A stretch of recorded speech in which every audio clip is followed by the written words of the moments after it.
Good morning, everybody. It's Steve with Real Progressives. And I want to talk about something that I find to be very important. And for some people, this is a very difficult concept to grasp. For others, I suspect this should be a relatively easy, congruent, symbiotic understanding of what I'm about to present. But overall, the reality is that there is an underlying truth. It has no politics associated with it. There is nothing political about it whatsoever. There is just an underlying truth. And it's like science. There is no political agenda to its basis. It only becomes political once you try to leverage that knowledge. Okay? So MMT, modern monetary theory, the reason why it's called theory is because it impacts every currency around the world. Any environment, any economy, etc. It describes it. So that's why it's called a theory, because there's other things out there. There's other economies yet to be discovered. There's other things that have not been, hello, Michelle. There's other things that have not actually been described fully yet. The United States, however, is one such place that has been described thoroughly and down to the nth. And so once you understand what the truth is, no politics involved whatsoever, eliminate all political anything, okay? Once you understand that, then what you can do is actually make some political decisions based on that knowledge. So right now, very, very sadly, are the wealthy in this country and the people in this world, if you will, the power structure, leverage this knowledge to extreme precision right now today. They leverage it in the way that actually impacts each of our lives in a tremendously wicked, evil way. We watch as our war machine always is filled to the rim with brim, ready to drop a bomb at a moment's notice, never worrying about raising taxes and never ever talking about inflation. Never once talking about any kind of land value tax or some sort of labor value or the value of labor or anything like that. We just make bombs, we blow shit up, we go around the world, we do it constantly. The only time you ever hear anything about inflation, the only time you ever hear a single word about bad economics, etc., is the minute we talk about helping each other. The minute we start talking about helping each other, all of a sudden the boogeymen come out. All of a sudden, the friggin', well, how are you going to pay for it fuckers come out. All of a sudden, the people that have their own agenda come out of the woodworks. And you realize right then, right there, who your enemy is. You immediately notice who your enemy is. It doesn't take a second to figure it out. You know immediately who your enemy is. Know your enemy. Know your enemy. Anyone that says that we can't do a Green New Deal today is your enemy. Now, they may not realize it. They may not be intentionally your enemy. They may not be a mean person. They may not be some bad guy. They may play a great game of chess and they may bounce their kid on their knee just right. But they are the person, they are the people blocking you right now from actually being able to save your children. They're the ones that are actually blocking you from having Medicare for all. They're the ones that are actually blocking us from having student debt relief. Now, MMT does not say anything about student debt relief. You can look through all the literature and it'll be like, well, shit, it doesn't say that. Why is that? Because it's currency analysis. What MMT does is simply says that a government that taxes in its own dollars, that has debt denominated in its own dollars, cannot go broke. That's what it says. And when you understand sectoral balances, which is another science, this is not one of these weird things that some theorist comes up with. When you understand sectoral balances, you understand that there's a certain level at which we can spend without any kind of repercussions whatsoever. And when you start understanding these truths, it starts informing your politics. It starts informing your politics. And then you can make calculated, intellectual, smart decisions and come up with policies that actually can serve the 99%. Now, everybody loved Bernie Sanders' plans. Everyone did. Even the assholes that are running around shitting on it now, every single one of them loved Bernie Sanders' plans during the primaries. And everybody, for the most part, loved all of Jill's plans, except for a couple of things like Wi-Fi this and vaccination that. Everybody else loved the rest of it. They love the idea of getting rid of student debt. They love the idea of localizing economies, which we can do with a federal job guarantee. Again, MMT, the only policy prescription that MMT pushes forward is a federal job guarantee. So anytime you hear someone say how you're going to pay for it, you know that they are your enemy. They're your enemy. That doesn't mean that they're a bad person. Doesn't mean you have to hate them. But they are the cock block. They are the thing, the barrier that prevents us from having nice things. They, again, have to look forward to seeing how many bombs we can drop without any inflation. How many bombs do you think we can build without creating inflation, folks? I'm just asking, because it seems to be the only time that people don't worry about inflation. Have you noticed this? Or is it just something going on between my ears? That the only time these split-fingered waste people don't actually mention inflation is when we're dropping bombs, freeing the shit out of people all over the globe. You know what I'm saying? So, it comes down to a point where people like myself said, I didn't always care about the environment. I mean, I liked hiking, I liked outdoors, I liked going, canoeing and stuff like that.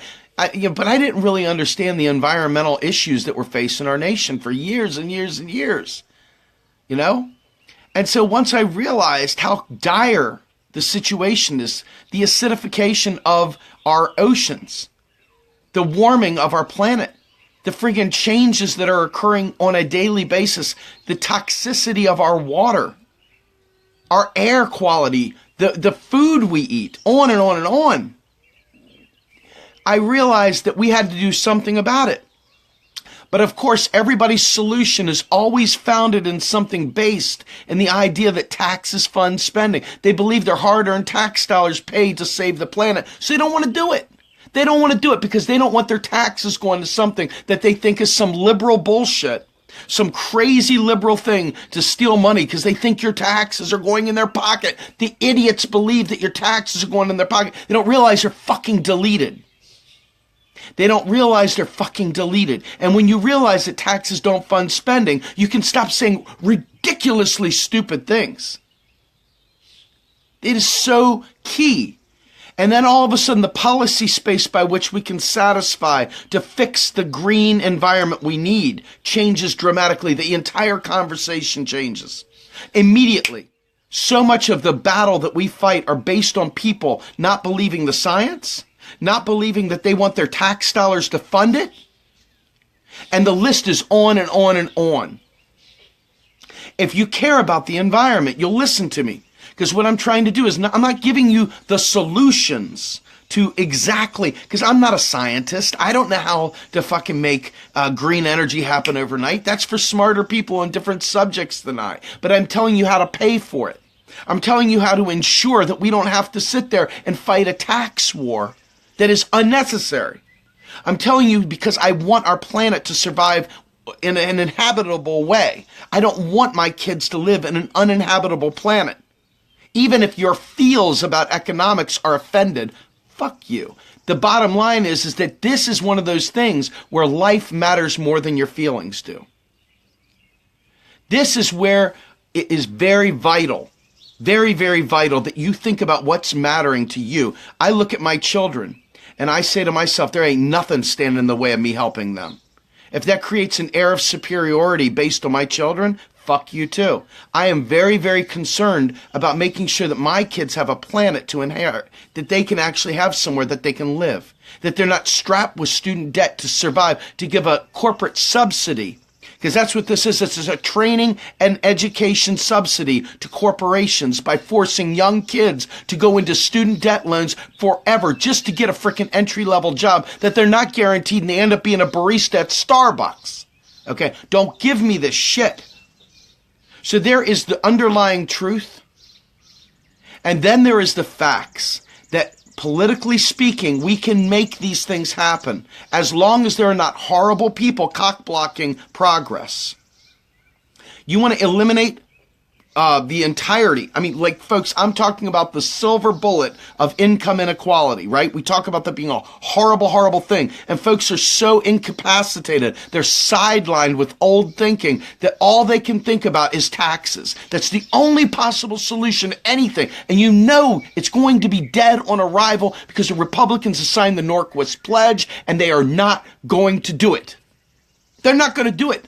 Their PACs, their super PACs, and all the other things that govern their world say, if you try to raise taxes by 1 penny, we're going to primary your ass. And you're going to lose out.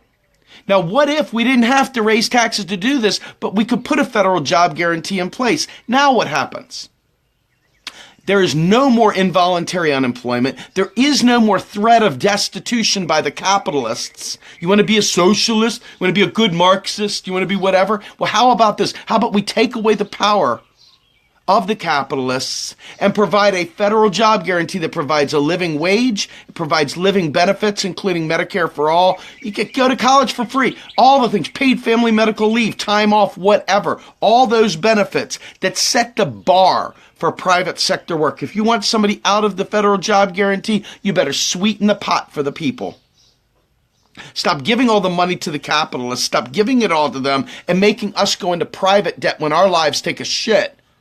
Okay? When we go in the toilet, we have to go into private debt to pay for that. Guess who makes the money off the interest we pay? You and I pay. Guess who makes that money? Do you think it's the government?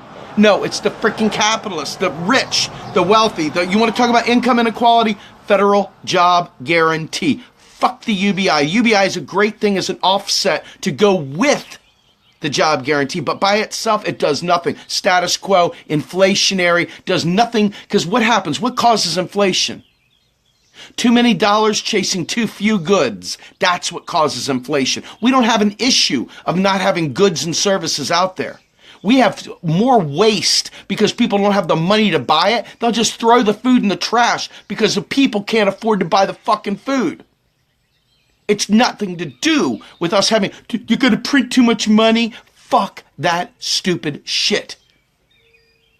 Think about this, folks. We have plenty of resources that we are squandering, that we're wasting because people don't have a piece of paper to go ahead and get it. That's what the problem is. Federal job guarantee immediately stops us from having to go into private debt to survive during these downturns. It immediately means that you can leave a bad job and know that you're not going to die. If you're in a job that you can't stand, that the boss is a jerk and the world is shitting on you, you have an option immediately on demand. And the job guarantee is not make work. We're talking about locally administered, locally created jobs that matter to the local community, whatever that local community deems to be important. You want to talk about democratizing work? There you go, motherfuckers. That's the deal right there. That's the jammy. That's Jordan from the free throw line, tongue hanging out, tomahawk slam. That's ending income inequality. But instead, these bozos running around, but we got to tax. It's all about taxing. Jesus, God, wake up. Taxes matter. We definitely care about taxes. But the question is, what is the primary driver? Is it giving people enough to eat? Is it giving them a roof over their heads? Is it giving them their basic needs? Or is it taxing the rich and deleting that money out of the equation? What is the real thing that you're fighting for? Because I tell you what, the people that say they're more concerned about that are not my friend either. No, indeed. I want to save lives. You just have a fetish. When you want to save lives, come talk to me. Then we have a conversation. But if you just have this fetish, we got nothing to talk about. Really. Truly nothing to talk about at all. Because you can't say in one side of your mouth how important the environment is, how important it is to solve income inequality, how important it is to do all these things, and then worthlessly say, but what about taxes? We got to do this. Worthless. Okay? That is the kind of stuff that we absolutely cannot tolerate. We cannot tolerate that kind of idiocy any longer. It's time for people to wake up. The underlying truths are not political in any way, shape, or form. MMT is not a movement. MMT is not a political philosophy. MMT is nothing but an analysis of the way currency works within the environment that it's in. Any environment, any economy, it's a description of how it works. That is MMT in a nutshell. Anybody that denies it, oh, it's great in theory, maybe someday we'll implement it, you don't know what the hell you're talking about. You're embarrassing yourself. It's shameful to even say such a thing. It's shameful because all MMT is a description of how it is. Not how they lie to you, but how it actually is. Oh, I'm a revolutionary, damn it. I'm a real revolutionary. Fuck the establishment. But I'm going to buy the establishment narrative about economics because I'm such a revolutionary. Come on, snappers. I mean, this is ridiculous, right? How can you be a frickin' revolutionary but sit there and constantly peddle the establishment economic narrative? Bueller? Tula, what? You don't know shit? Ah. I mean, this is the stuff, folks. This is the stuff right here. When we get rid of the full cups and we actually start caring about saving lives, the political battle lines are going to naturally shift. But if all you're worried about is saving a party, or if all you're worried about is saving a politician, if all you're worried about doing is something that has nothing to do with saving lives, well, then you're just an impediment. If you want truth, and you watch one of these political parties decide that they'd rather be in the truth and save lives, that's when you're going to see a mass movement to that party. But if the parties believe in myths, legends, and lies and stupid shit, they're not serving anyone's needs, are they? They're not serving a single person's needs by doing that. It's up to you and I to demand that our government serve us.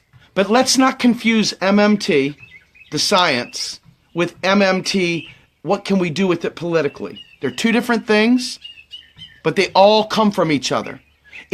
You would have to be an evil motherfucker to think that we should cut spending once you know MMT.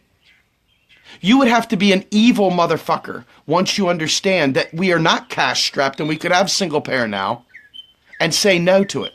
You would have to be an evil motherfucker to turn away environmental fixes because of some fake debt and deficit crap that you're worried about. You would have to literally be an evil motherfucker. But it's possible you're allowed to be an evil motherfucker apparently in this country. So don't worry about it. You're still allowed to be a worthless piece of shit that says that stuff. You're still allowed to be evil. But it doesn't mean you're right. It's not an informed decision. What you're doing is saying, I feel.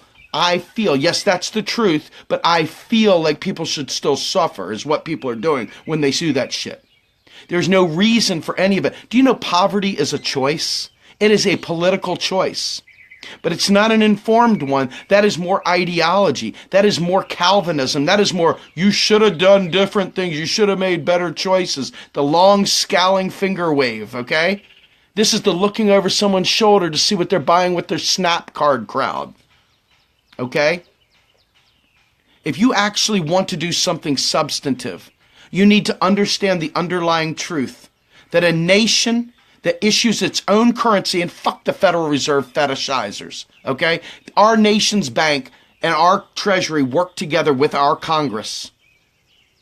If you want to save the planet, save the fucking planet. If you want to chase Rothschilds, stop wasting my time and stop killing my children.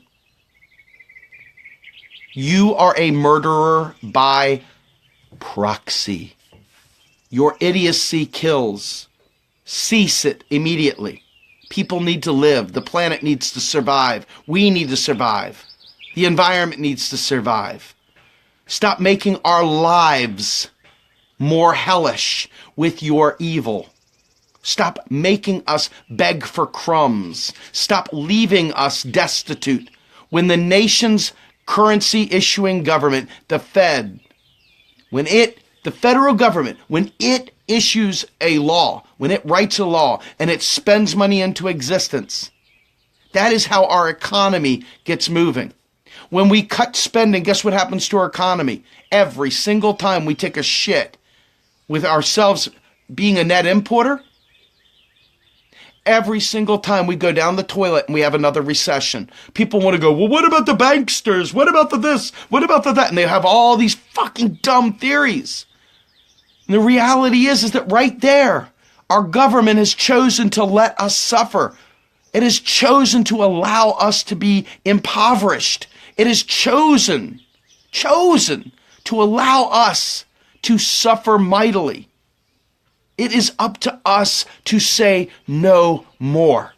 But if you want to go ahead and peddle myths, lies, and legends, well, you're really killing people. I don't know if you realize that, but you are literally killing people. The poor, when it's dead of winter, when it's negative 10 degrees out there and some homeless man can't find a place to sleep and he dies of exposure, that death is on you. It is you. If you in any way, shape, or form peddle debt and deficit fears, the deaths are on you. The deaths are on you. You can make a decision to rectify that by demanding that our government serve our needs. Instead of peddling myths and lies and legends, you can actually save lives by standing up and demanding. So there's a political side to this, where we understand the underlying truth and we make decisions with that truth.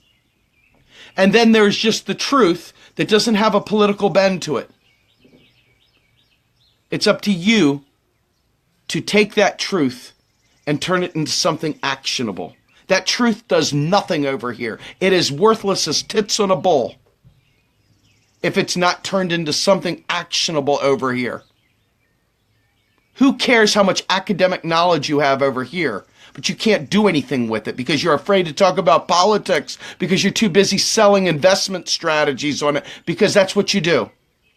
When over here, the reality is that we have got a crisis of epic proportions. And it's up to us to take this knowledge over here and turn it into the actionable. I'm Steve Grumbine with Real Progressives, throwing it straight at you, folks. Have a good day, everyone.